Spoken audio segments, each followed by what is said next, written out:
off. Also, you both will be notified when you have 30 seconds remaining on your clock. Let's begin. We've done a coin toss to determine the order for opening statements, and Mr. Morrisroe will go first, followed by Mr. Wendel. With that being said, Mr. Morrisroe, thanks for coming. You're on the clock.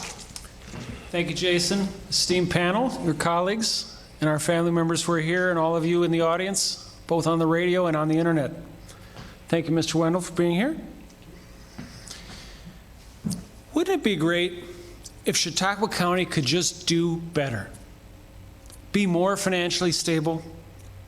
Wouldn't it be great if our kids could find jobs here, start businesses here, maybe even stay here? Wouldn't it be great if we didn't have to travel across the country to visit our grandkids, and in my case, future grandkids? I'm running for Chautauqua County Executive because I have the education, the professional experience, the life experience, and the leadership skills to make this county a better place to live, work, and play. I'm running for Chautauqua County Executive because we've had the same folks running our county and the same party in the executive branch since 2006, 14 years. It's time for new leadership and a fresh perspective. I'm running for Chautauqua County Executive because we taxpayers can no longer elect similar leaders and expect different results. I'm running so we can enjoy this county's rich assets together with our children and our grandchildren, our friends and family, while working our way through this pandemic and its awful economic shockwaves together with common purpose. That's why I'm asking you to vote for Rich Morrisroe this November 3rd for your next county executive. Thank you.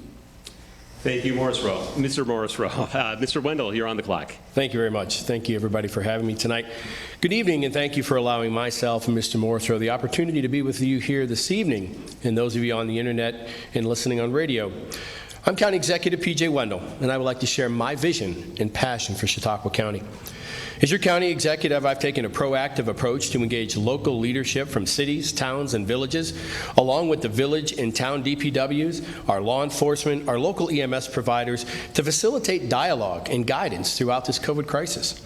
Our residents need strong, proven leadership. I'm a lifelong resident, and as such, I have demonstrated my ability to work across the aisle, create collaboration, and establish networks of individuals. Those networks have produced some sound economic decisions that have provided success, created growth and prosperity for Chautauqua County. I bring 32 years of experience in the fire service, 27 years as an educator and administrator, 26 years as an EMT, and 13 years as an elected official. I have most recently been nominated and appointed to the FCC's Intergovernmental Advisory Committee as one of only 3 elected county officials nationwide. It's with a great deal of sincerity that I would simply like to say thank you to our county residents for all you've done and continue to do as we emerge from this pandemic. As your county executive, I will continue to respect our past success and focus on the future growth of our county. It is that experience as a proven leader that I will continue to guide our county through new heights and ensure a vision that will create a comeback that is greater than our setback. Thank you, Mr. Wendel.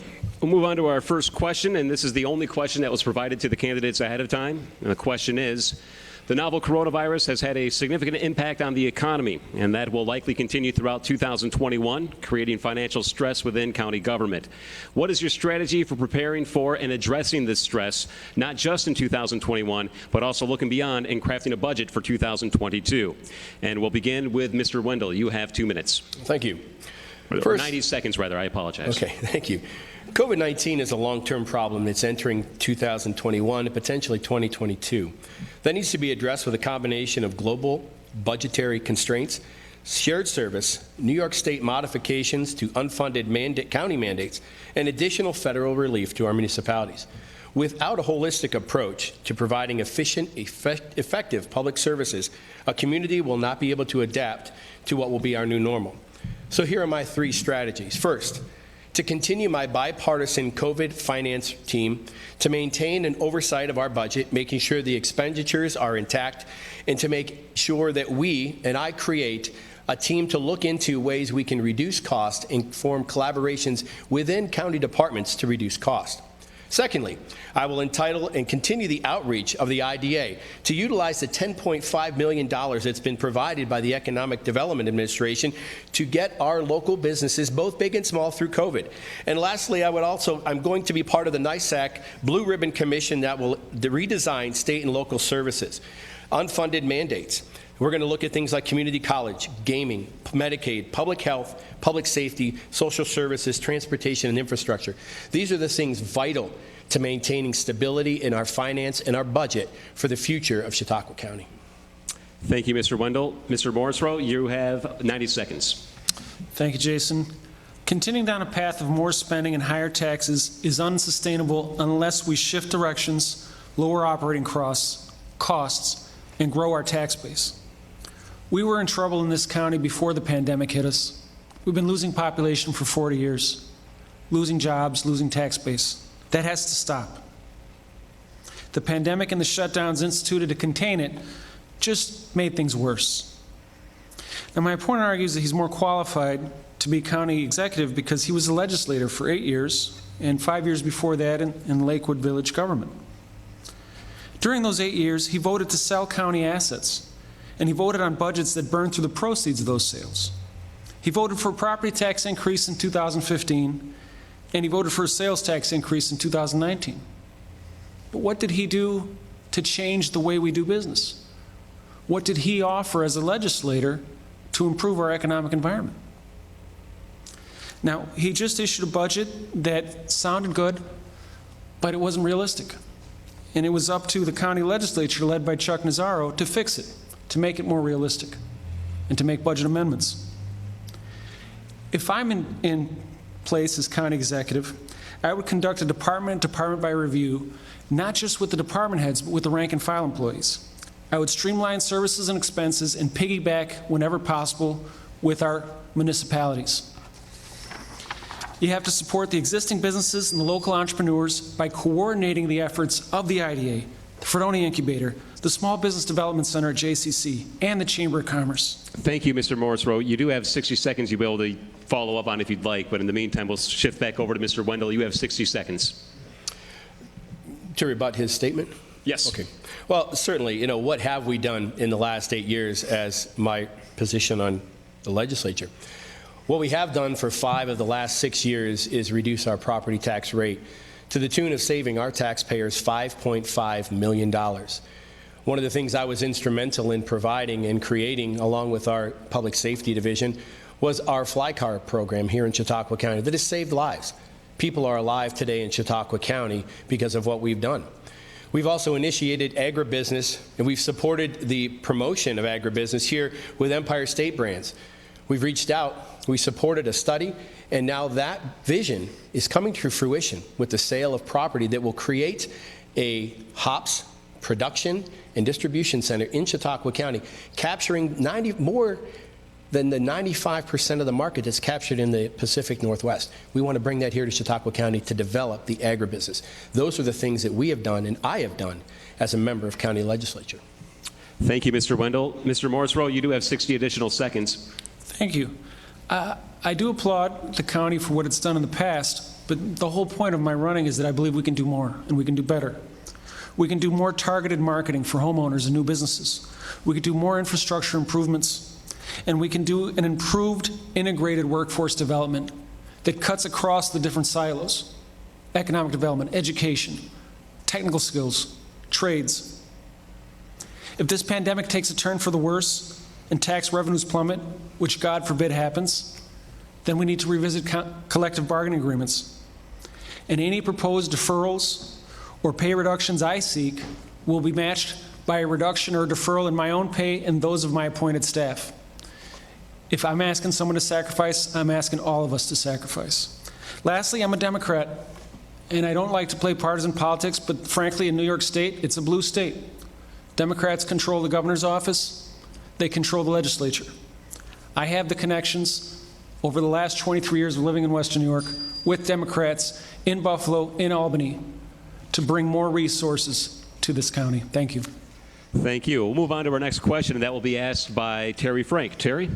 Thank you, Jason. And again, thank you, WRFA, for providing this opportunity for us and the candidates. With the U.S. Senate pushing ahead with confirmation hearings for a new Supreme Court justice, it appears a COVID-19 relief bill is dead or may not come up again until February. If there is no local relief for smaller counties and communities like we have here, what needs to be done to keep county government solvent? And I will give that to Mr. Morrisroe first. Terry, I've been running a small business for the last 8 years, small law firm. As in any business, you have costs, you have overhead, and you have revenues. Now, government's a little different, but essentially, taxes are the revenues and fees, and the costs are all the operating costs to provide the services that, in this case, Chautauqua County provides. At the end of the day, if we don't increase revenues and we don't reduce costs, and it's working on both sides of that equation, we can't function the way we've been functioning over these past few decades. So changes will have to be made. Now, government employment is a big part of our economy. So I don't want to reduce jobs. I don't want people to lose work or be laid off. So we have to do everything in our power to avoid that, but inevitably, if we can't cut those costs, and we can't raise those revenues fast enough, those are options that we have to consider. Like any business, I furloughed my staff for my law practice in March, and I didn't fully reopen with a full staff again until August. It was hard, it was gut-wrenching, but I had to do what I had to do to keep the operation going. Thank you, Mr. Morrisroe. Mr. Wendel, 90 seconds. Well, to that point, I think you'd have to look, and thank you for the question, Terry, at what we have done in county government to make it solvent. We understand we work closely with Congressman Reed's office, and he keeps us apprised of what might be happening, and was very encouraging last Friday when we did hear that there was a package that got moved. But if it's stalled, then that's okay. Because what has happened is the finance team that I established has already made $5.1 million adjustment to our budget. We made the hard decisions. We looked at ways to cut our spending. We looked at ways to reduce our costs. And we also looked at providing an opportunity to retain our workforce by the furlough. We didn't lay anybody off. We offered the furlough. And those who took it, we owe a tremendous amount of gratitude. And those who stayed, we owe the same amount of gratitude. But what we have done is evident. We have reduced our costs by $5.1 million in this current budget. And the COVID finance team that I created, we will continue as we move forward, make those hard decisions, find ways that we can reduce our costs and provide an efficient and effective government for Chautauqua County. The bottom line is we've done this. I've done this as county executive. And it's evident by how we are right now and the budget that I was able to provide and present 2 weeks ago. Thank you, Mr. Wendel. Mr. Morrisroe, you do have 60 seconds for a rebuttal. Yes, I do applaud the county executive in getting the furloughs done, but we were a month behind over 13 other counties in New York State in making that happen. Why is that? We lost 4 weeks. We could have reduced costs even further.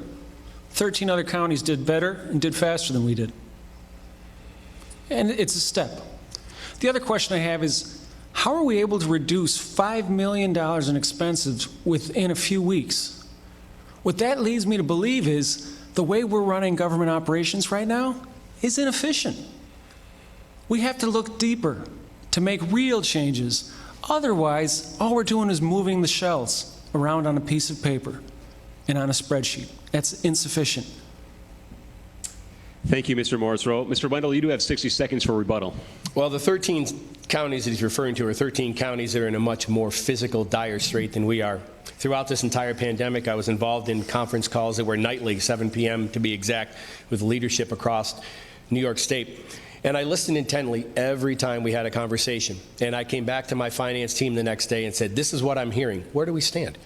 This is what I'm seeing. Where do we stand? I was constantly evolving and making sure that our budget was in the right place.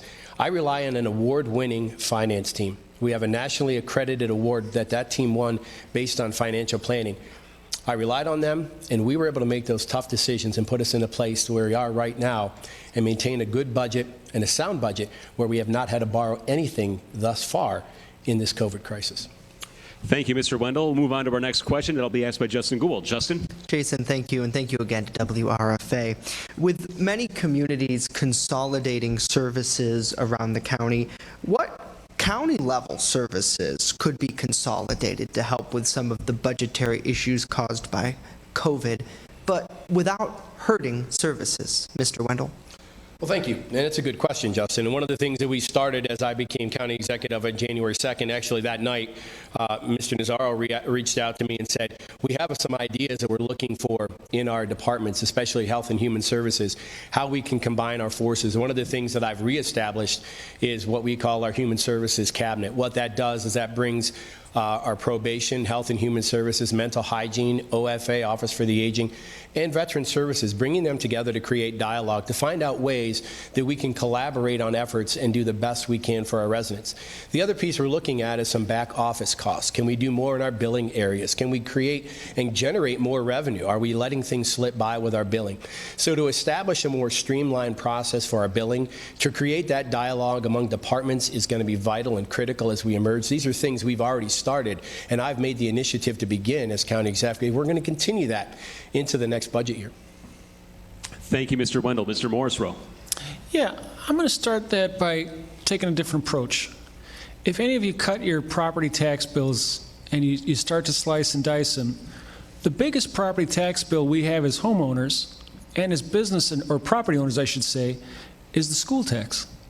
The county tax is often the smallest of the three. Usually you have your local municipality, your village, town, or city tax, you have your school tax, and you have your county tax. The school tax, by far, is the highest. Now, as county executives, we don't have the power to dictate school policy, but we have the bully pulpit. And if we're intent on trying to grow the tax base and bring people into the county, one of the things that we can look at is consolidation of school administration. Now, I'm a former athlete, just like my opponent. I know all about mascot politics. They're fierce, especially that Dunkirk-Fredonia rivalry in the North County. But if we could have one school administration instead of 18, how much savings could we have there and still have our high schools and still have our athletic teams? Something to think about. In terms of county operations, simply put, we have to decide whether it's with the legislature or in direct referendum with our residents and our taxpayers. What are the essential services you want county to provide, and what are the services that the county currently provides that you feel you can do without? Part of that, I think, is in education, because I don't think most people on a daily basis realize how many things the county is involved in. Thank you, Mr. Morrisroe. Mr. Wendel, you have 60 seconds. Yeah, thank you, Jason. I think one of the concerns we had here is the question was about county government, and we spent the majority of the time talking about school districts.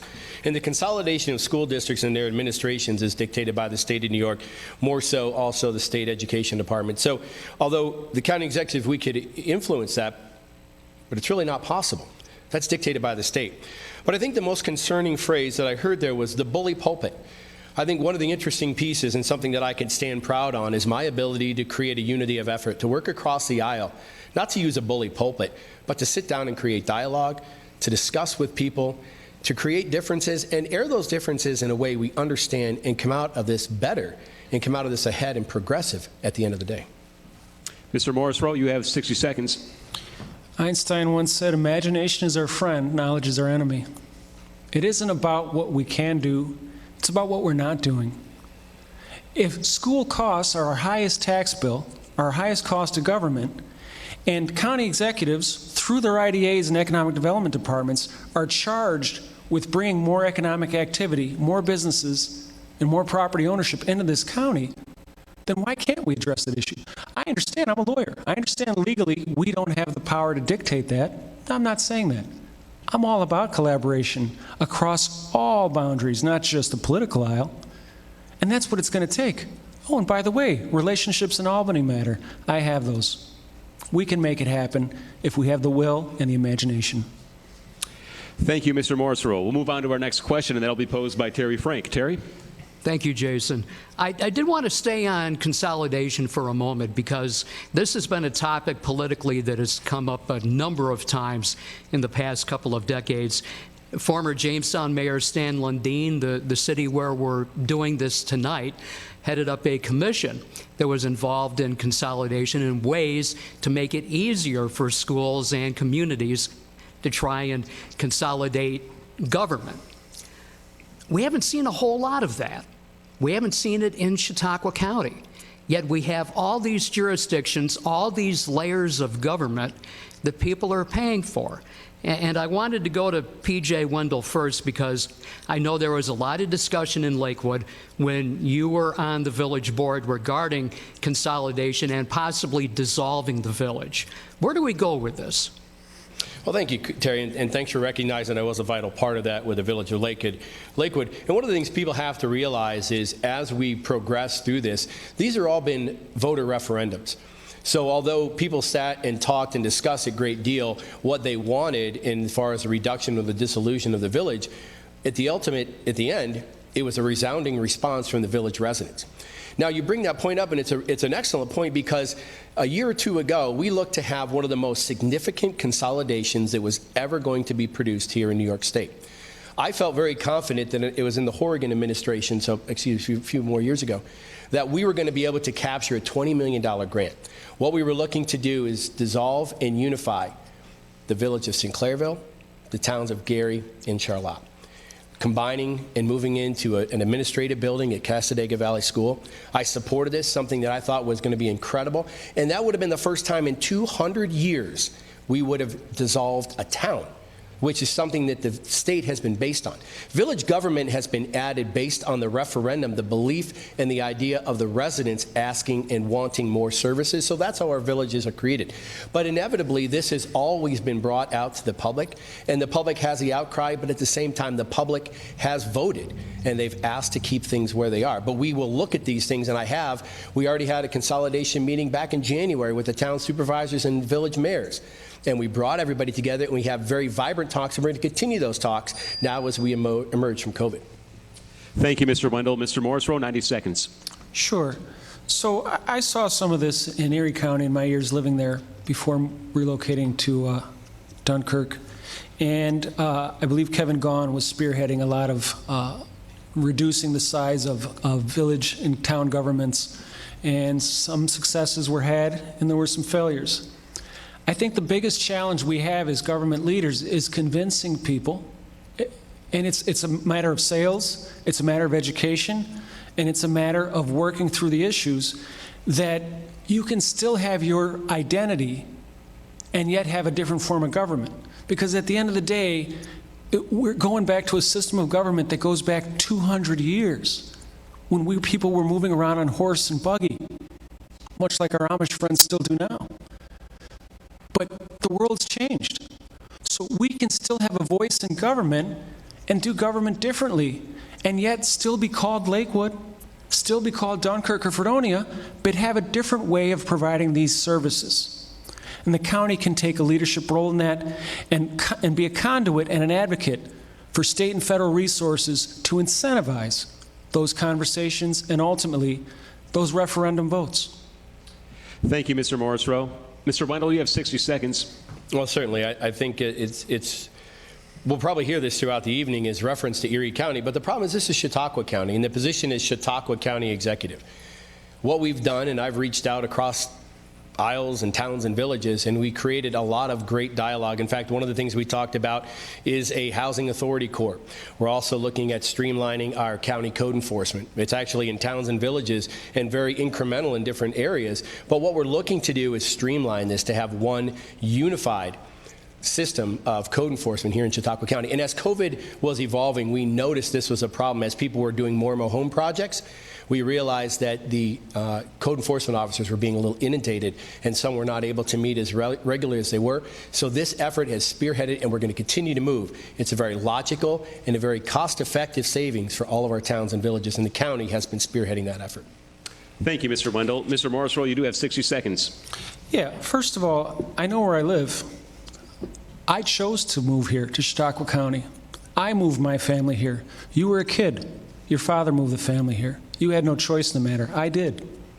I chose to move here because I believe in Chautauqua County, and I believe in its potential. And I look forward to its challenges and handling its challenges. Right now, in my current role as city attorney in Dunkirk, and hopefully with your vote as county executive, Chautauqua County executive. I get that. But guess what? Chautauqua County doesn't exist in a vacuum. We sit between Erie County, New York, and Erie County, Pennsylvania, and Warren County to the south. We sit in what's called, the planners call the Golden Horseshoe between Toronto, Rochester, Buffalo, Jamestown, Dunkirk, Cleveland, Erie. If we don't interconnect with those markets for economic development and at the same time figure out a way to do government differently and reduce our costs, we're going to be a ghost town of a county. I don't want that for you, for me, or my family.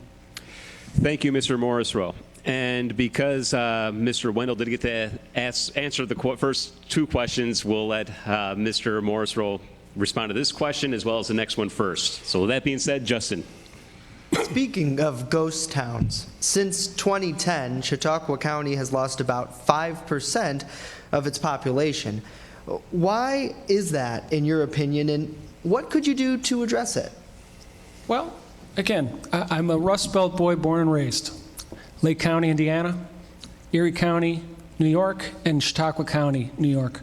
And the same dynamics prevail across the Rust Belt. We used to be China, Taiwan, and Japan. Everything was made here, in our areas. We were the producers. And then the economy shifted, and we went to a consumer economy in towns like Jamestown and Dunkirk, East Chicago and Gary, Buffalo, Cleveland. We all took a hit, all of us. But the good thing is we didn't give up. But a lot of folks lost hope. A lot of folks felt like we can't do this here. So our kids, we go off to school. Happened to me. Went to Amherst College in Massachusetts.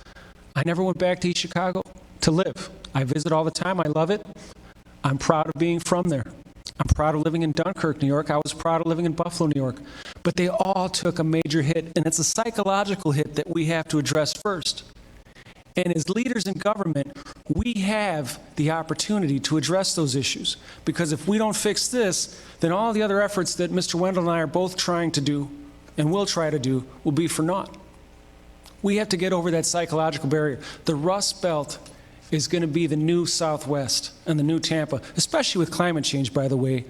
People are going to want our water. We've been on the Great Lakes, and we're here to stay. Thank you, Mr. Morrisroe. Mr. Wendel, 90 seconds. Yes, thank you, Justin, for the question. So how do we bring people back? You know, to that point, this is something that I pride myself on, although my parents may have brought me here. I chose to come back here. And how do we bring people back here after we go to college and experience life on the outside, if you want to look at it that way? We need to increase our businesses. We need to reach out. As we talked before about, you know, the counties to our east and to our north, I've got a great working relationship with Mark Poloncarz of Erie County, and I've already spoken with and reached out to Kathy Dahlkemper from Erie County. Along with County Executive Dahlkemper, we're looking to reach into Lake County, Ohio. And how do we create this unity between the three states? How do we create job growth? How do we create industry? Working together, this is how it's going to happen. What we're doing with the IDA, we've created a lot of stir right now. We have some information out there right now. Businesses are looking to return in Petri cookies. The fresh smell of baked cookies, I'm sure anybody that grew up in the northern part, especially Silver Creek, louds every time I talk to them.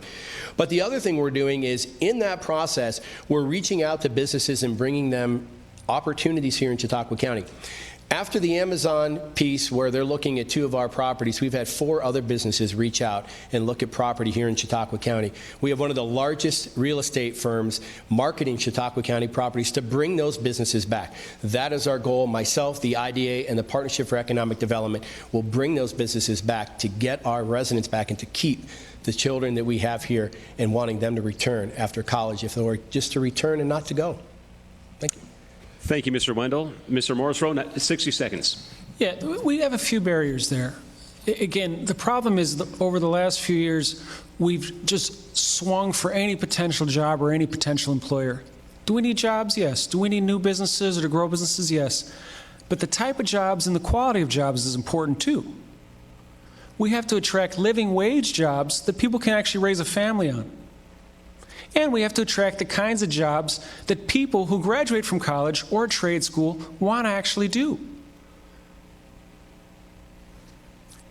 The other issue is this.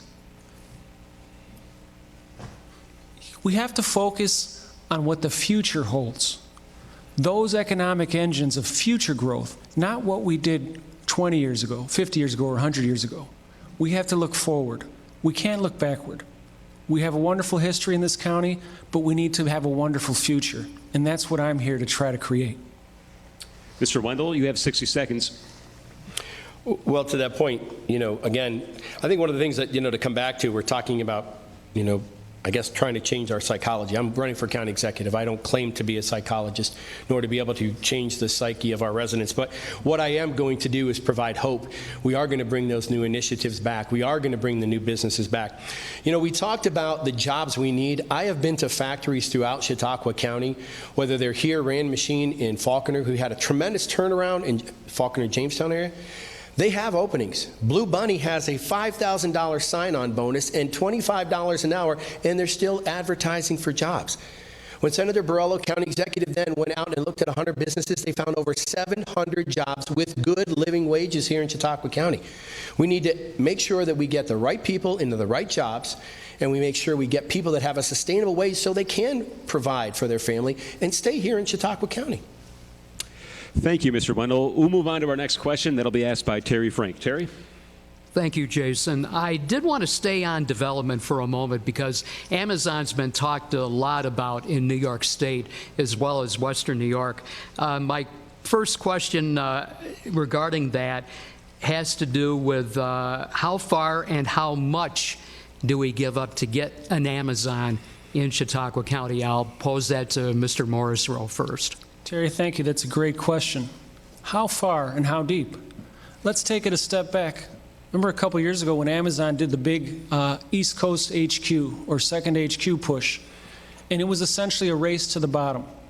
It was a race to see which metropolitan area would give up the most to bring those jobs, quote unquote, there. Now, I say jobs, quote unquote, because what Amazon has done, what it's been wonderful at, is automating processes to reduce costs.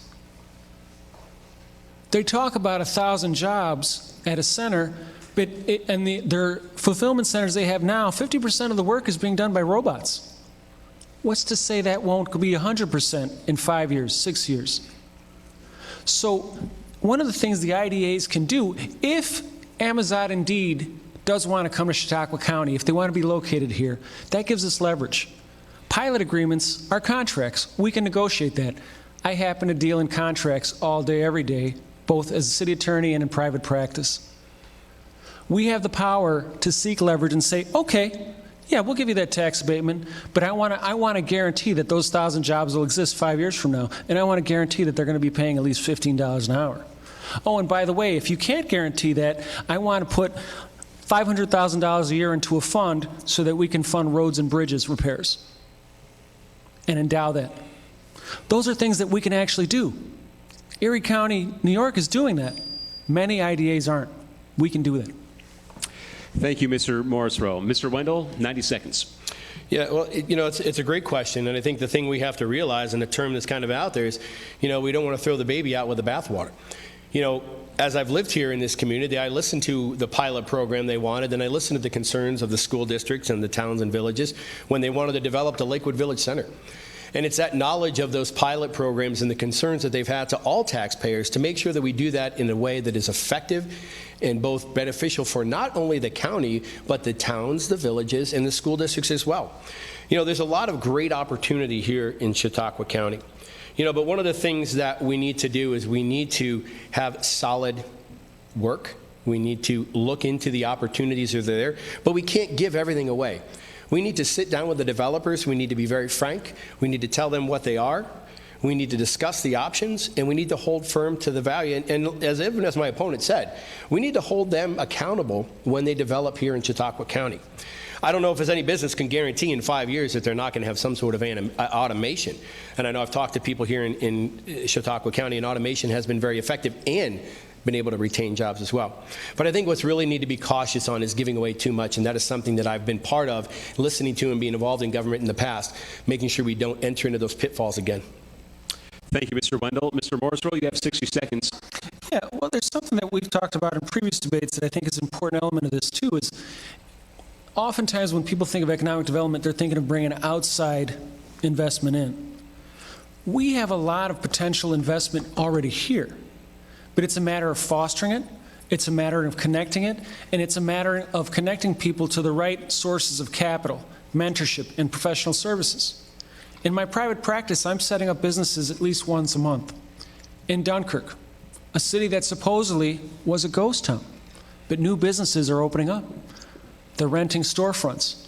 I'm setting up their LLCs. I'm connecting them with bookkeeping services. I'm helping them develop relationships with banks. And for my Spanish-speaking clients, I'm translating and having my staff translate for them with things outside of their legal issues to help facilitate the development and growth of business here internally.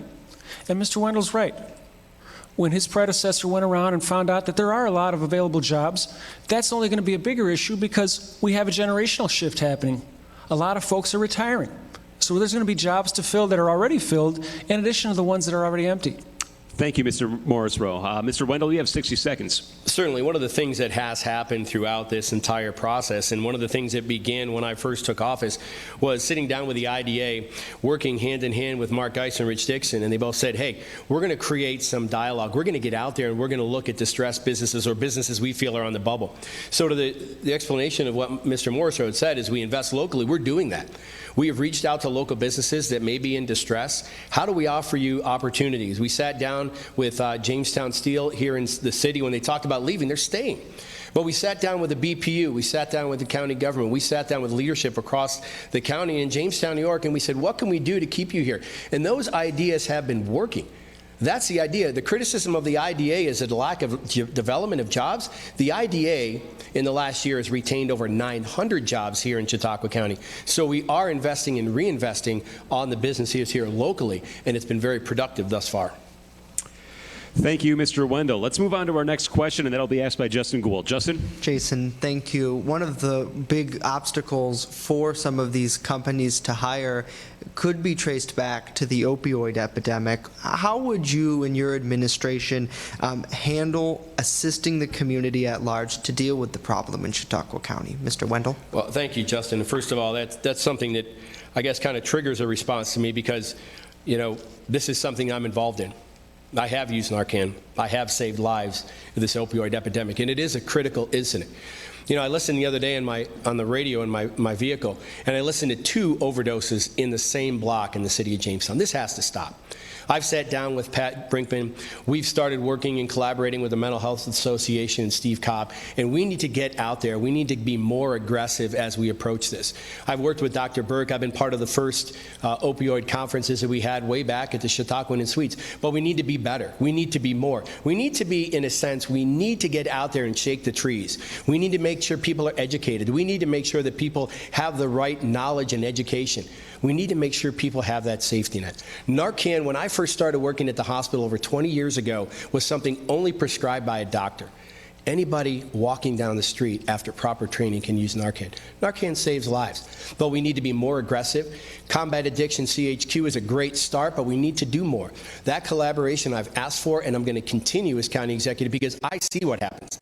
I'm out there with the police officers. I'm out there with the families. And that is something that I will not stand for as county executive. Lives are lost, and we are losing lives, more lives to the opioid epidemic than we have to our coronavirus. And that needs to be corrected. I will do that as county executive. Thank you, Mr. Wendel. Mr. Morrisroe, 90 seconds. Yes, and first off, I'd like to applaud Mr. Wendel on his record of service as an EMT. You have close friends and family who are EMTs, and it's not easy work, and I applaud that. But to your question, I worked also in the prevention side with Western United Against Drugs and Alcohol as a prevention specialist. And the issue with drug addiction is multifaceted. And I agree with Mr. Wendel that more has to be done and that trees need to be shaken, but you have to shake those trees wisely. Addiction is an issue of illness. It's an issue of drug sales, and it's filling holes in economic opportunities for people who don't feel or have the skills to do other things. It's an issue of socioeconomics and social determinants of health. It's an issue that calls for a holistic approach across different areas of both county government and some of our third-party nonprofit agencies. It's a law enforcement issue, and the county touches on all of that. And I agree, the Combat Addiction HQ is a great start. But we have to do more to address sort of the sources, the root causes of why people fall into addiction. Otherwise, opioid addiction is going to be a killer for us in terms of workforce. A killer. We already discussed how we have jobs already here that are not filled, and we're trying to bring in more. But if we don't address this issue, all that goes for naught. Thank you, Mr. Morrisroe. Mr. Wendel, 60 seconds. You know, to be exact on the point, we need to do more. And what more is that? We're not quite sure. But that's why we need to get everybody sitting down. We have one of the best doctors right now dealing with addiction in our prenatal children. The C-START program we started here in Chautauqua County with Dr. Chasnoff is a world-renowned expert. And we need to get to the bottom of this. You know, I've had students that have now abandoned their children through opioid addiction. I stood next to a longtime friend who I competed with and against on several occasions, only to find out Tuesday he was no longer here. Because last I know, I had no idea he had an opioid addiction because it was combating pain. We need to reach out with our medical field. We need to reach out to the doctors. We need to reach out to our providers and get a holistic approach correct. And we need to work on this together. This is no one person or one entity's problem. This is something, again, with my unity of effort, my collaboration I've proven will continue, and we will bring some movement in this effort. Thank you, Mr. Wendel. Mr. Morrisroe, 60 seconds. I'd agree with that. But again, it's not only a unity of effort, but it's a targeting of effort. Again, we have to address why people are getting into drugs. We have to address how can we prevent that from happening in the first place. Then you have to deal with the treatment side. I know people who've been Narcan several times, including some clients, and it's a scary thing. But for that, they'd be dead. We have to address again why people lose hope. Because if they lose hope, they won't go back to school. They won't do that apprenticeship, and they won't wake up on time to get to that job. When they lose hope, they're not reaching out for religion like they used to. They're reaching out for drugs. That's the new religion in this country, and if we don't address that, and I agree with my opponent wholeheartedly, that's not just a county government issue. That's a United States and American community issue. Thank you, Mr. Morrisroe. We got a late start on our debate, so we're going to ask another question here before we let the two of you pose questions to one another. And that question I will ask, and Mr. Morrisroe, you can respond first.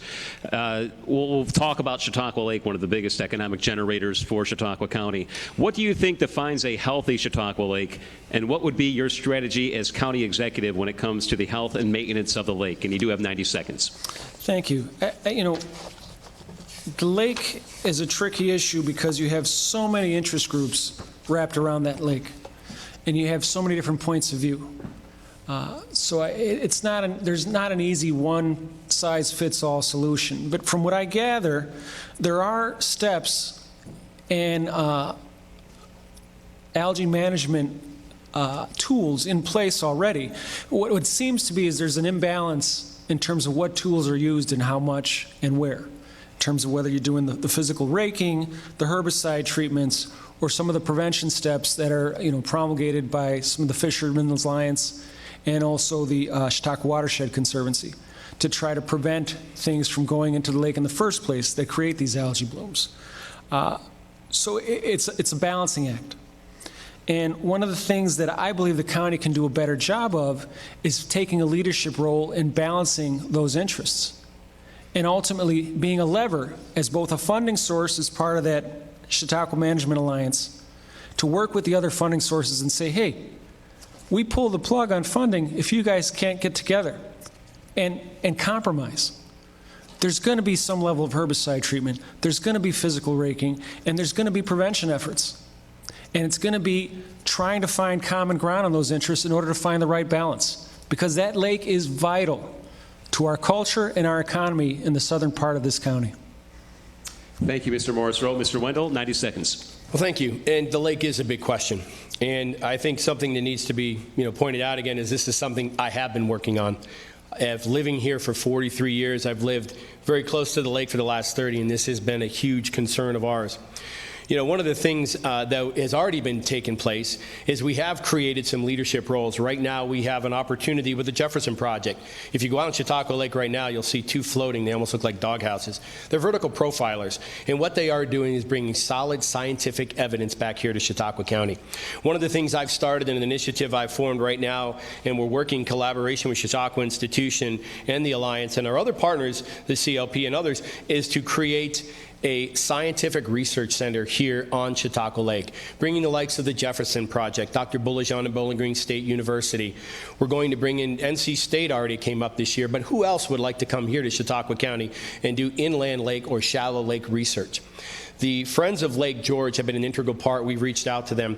But the interesting piece is one of the things that my predecessor started was an MOA, and we're already retooling that MOA. And I'm looking at some of the criticisms that we saw. But we're bringing everybody to the table. Again, the biggest unity of effort that I'm fostering is on our lake.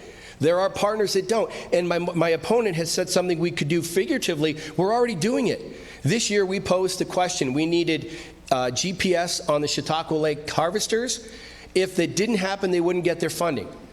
The GPS was on, and we had a great unity this year based on that effort. Thank you, Mr. Wendel. Mr. Morrisroe, you have 60 seconds. Sure. If indeed it's true that you're that involved, then you need to work on your PR because it seems the press hasn't caught on to that. They just did an article the other day about the lack of leadership from the county level on the management of the lake issues. So, you know, if all that is indeed happening, that's great. But a lot of us didn't know about it. And obviously, you're the interim incumbent, so you know. But the rest of us don't. If that's indeed true, wonderful. And I work on MOAs. Again, it's a type of contract all the time. I'd be happy to work with you on that, and I'd be happy to take over as county executive and do a new and improved one. Thank you, Mr. Morrisroe. Mr. Wendel, 60 seconds. Well, there is a new and improved one that is coming out.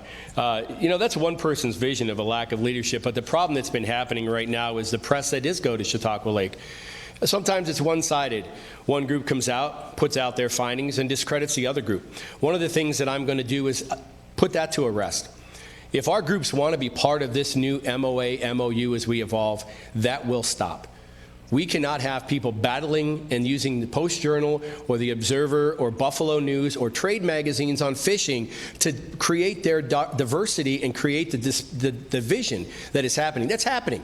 Continually happening, and it is something that I will put a rest to as we move forward in Chautauqua Lake. We have to work together. This is something I started way back when I started as the chairman of the Community Justice Council, bringing the partners together, leaving your swords and shields at the door, and sitting down and creating good, solid dialogue based on the science, based on the facts, and based on the data. We've done that, and we will continue to do that. The only difference is I don't brag about what I do, I get actions done. Thank you, Mr. Wendel. It's time now for the candidates to ask one question to one another. The respondent will have 90 seconds to respond. The questioner has up to 60 seconds for rebuttal, and then the respondent will have 30 seconds for a final rebuttal. With that being said, Mr. Morrisroe, do you have a question for Mr. Wendel? Yes. Mr. Wendel, in your 8 years in county legislature, is there any one legislative action or law that you spearheaded and sponsored and passed on your own? I'm not talking about what the body did or your party did or the majority. I'm talking about what you did. Mr. Wendel, 90 seconds. Yes, one of the initiatives I've led, and I've said it before, I started with the passing of the funding for the MMA study that took place with our EMS service.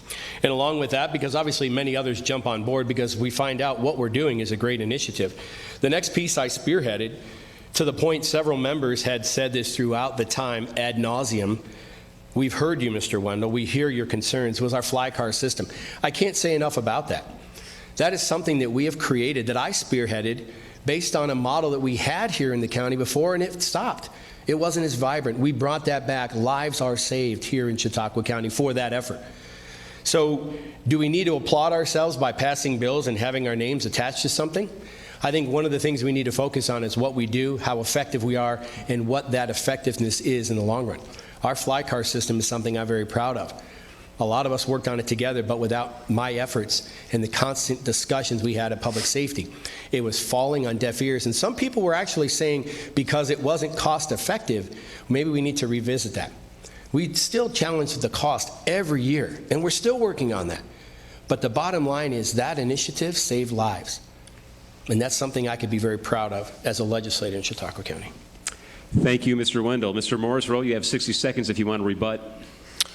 Just say I am familiar with the fly car program. I helped draft the contract and get it signed and get the resolution passed to do the shared services agreement between the county and the city of Dunkirk on that. But we haven't gone far enough in the sense that we know that EMS services are at a crossroads in Jamestown and throughout the county. We know that Dunkirk provides EMS services for some of the surrounding towns and villages, and nobody wants to pay for it. So then the burden of the payment of those services, which is through our fire department, falls on the city of Dunkirk taxpayers. Again, the county is the vehicle to do enterprise venture, much like we did with the North Chautauqua County Water District, to provide EMS services countywide. So it's a great start, Mr. Wendel, but we've got a lot of work to do. Mr. Wendel, 30 seconds. Well, yeah, one of the things, and it's to my opponent's statement is correct. We are concerned about EMS services, and having 32 years in the business, I would consider myself very knowledgeable of the situation.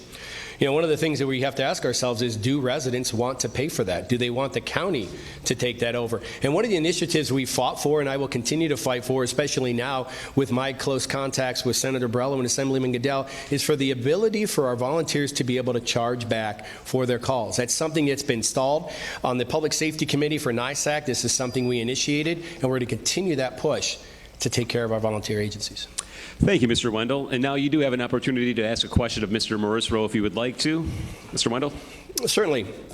You know, one of the questions that's come up several times, with only having been a county resident for approximately 3 years, without ever having served or held any countywide position or elected experience, how do you plan on leading a county and its residents without any mentors, experience, or countywide relationships vital for being an effective county executive?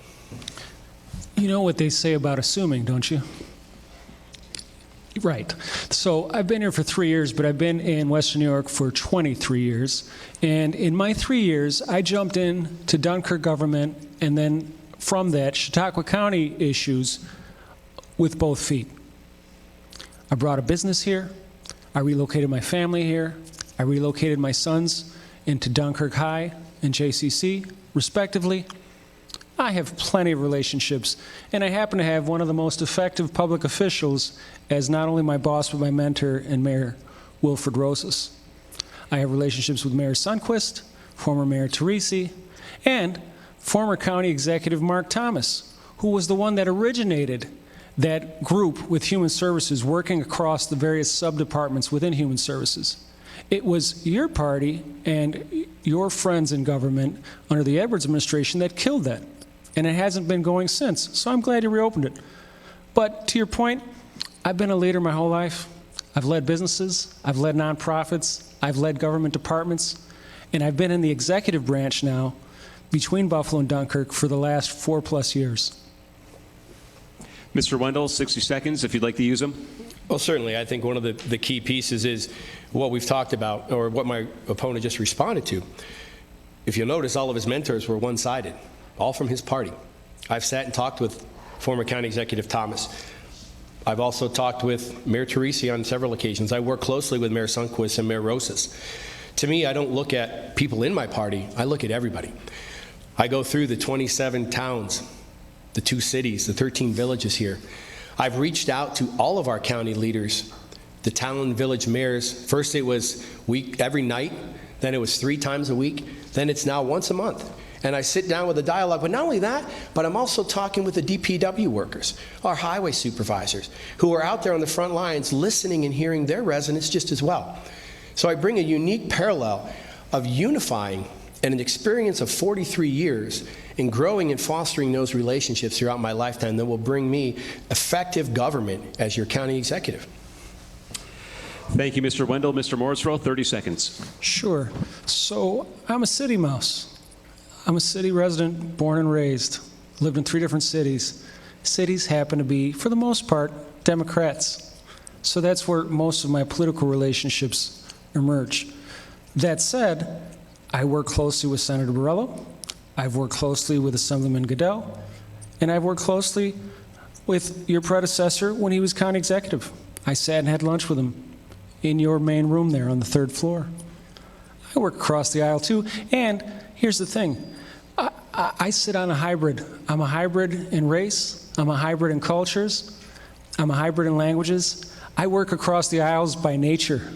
Thank you. It's not just about political party for me. Thank you. Thank you, Mr. Morrisroe. Moving along and wrapping it up, it is time now for the closing remarks, and we will go in reverse order of opening remarks. That said, each candidate has 2 minutes for final remarks. Mr. Wendel, you're on the clock. Thank you. And first of all, I'd like to thank everyone for attending this evening. I would simply like to thank you for the opportunity and appreciate the time and effort it took to produce this evening's events. Technology has created a large array of viewers. Being actively involved in civic and political issues for over 30 years, I have sought to create effective results as a leader in our community. My goal is to bring common sense ideas straight from our friends and neighbors to county government. The unity of effort that I have fostered from the beginning of my administration has afforded us the opportunities to advance our collaborative efforts to bring Chautauqua County to new levels of economic growth. As your county executive, I will aggressively support initiatives and new growth of our agricultural opportunities. I also look to create a new vision that includes tapping into my decades of experience as an educator to help establish workforce readiness programs that will allow the youth the opportunity to prosper right here in Chautauqua County. I want to promote an environment within our county for small and large businesses to excel, and we want to welcome tourism. Personally, I would like to conclude by sharing with you that I am humbled and honored to serve as your county executive. I will continue to provide you with the dedication, commitment, and strong work ethic that resembles our county's legacy. I made Chautauqua County my home. I have dedicated my life to the residents of Chautauqua County. During this time of service, I have always kept the best interest of county residents in mind. Thank you, and I ask for your support this election season. Thank you, Mr. Wendel. Mr. Morrisroe, Yes. 2 minutes. Thank you, Jason. Thank you, panel, and thank you, Mr. Wendel, for being part of this debate. We have challenges. We've gone through many of those challenges tonight and in previous debates, Mr. Wendel and I.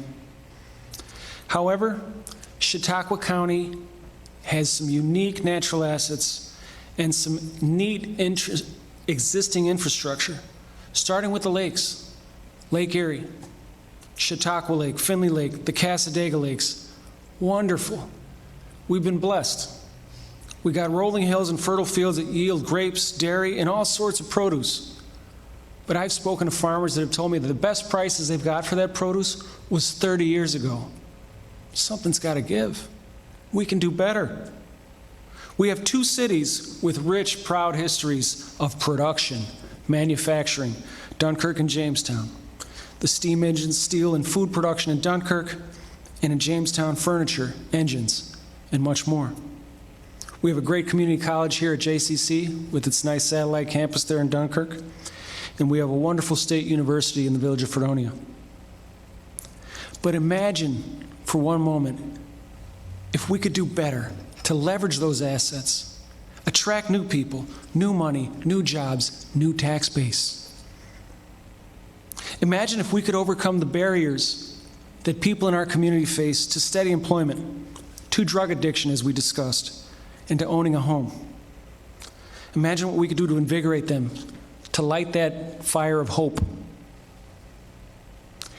To turn imagination into action, it takes fresh eyes, it takes solid experience, and a willingness to build bridges and coalitions, and a willingness to challenge the status quo. It takes training, it takes education and resourcefulness. And like County Executive Interim, appointed County Executive Wendel, I'm not a psychiatrist. I haven't been an elected official anymore. And that used to be okay in this country. It still can be. That's why I ask you, voters of Chautauqua County, to support me as your next county executive. Together, we can make this county the envy of New York State. Thank you, Mr. Morrisroe. And that will do it for our program tonight. Again, we want to thank the two candidates for Chautauqua County Executive for taking part, Richard Morrisroe and P.J. Wendel. Thank you both very much. And thank you to our host and presenter for tonight, the Reginald A. Center for the Arts, WRFA Radio, along with the Chautauqua Region Community Foundation for funding our live video stream. Also, thank you to my two colleagues, Justin Gould from WNY News Now and Terry Frank from WJTN Media One. Our technical director for tonight was Kip Reynolds on video and Ed Tomasini on audio, in consultation with WRFA General Manager Dennis Drew and Reginald A. Center for the Arts General Manager and Executive Director Hillary Myers. Don't forget that early voting in Chautauqua County begins on October 24th and Election Day is on November 3rd, Tuesday. For more information, contact the Chautauqua County Board of Elections or visit votechautauqua.com. I'm WRFA Public Affairs Director Jason Sample saying thank you for listening and watching, and don't forget to vote if you haven't already done so. Have a good evening.